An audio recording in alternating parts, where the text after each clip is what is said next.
শিক্ষার্থীরা বন্ধুরা আজকের ক্লাসে স্বাগতম।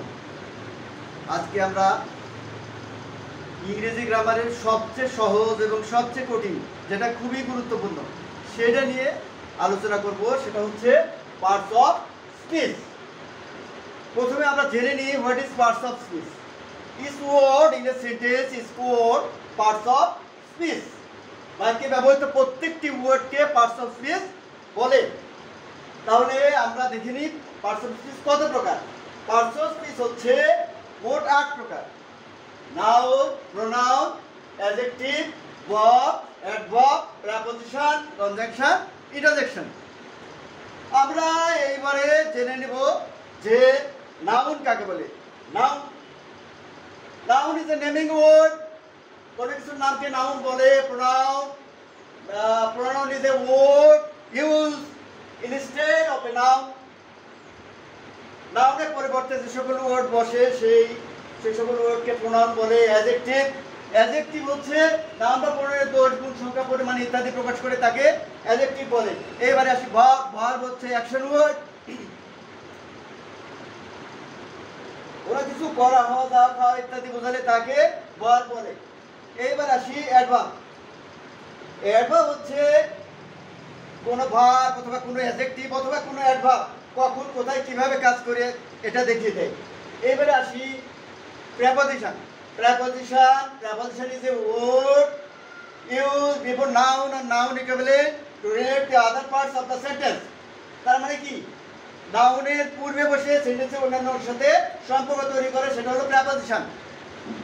এবার আসি conjunction. Conjunction is a word use to join words of sentences. দুই বা ততোধিক ওয়ার্ড বা সেন্টেন্সকে যুক্ত করে কনজাংশন।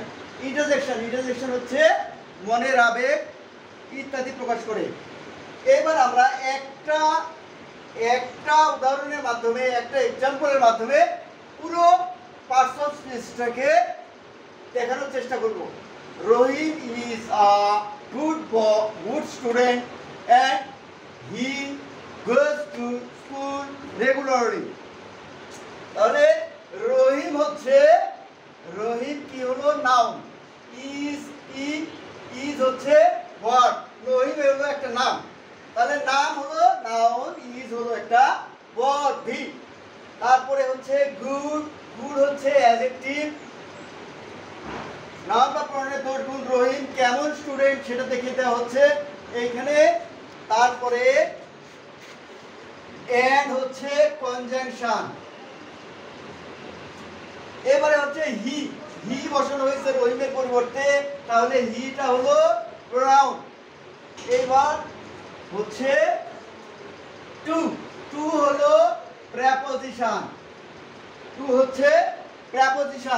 আর রেগুলারলি হচ্ছে অ্যাডভার্ব।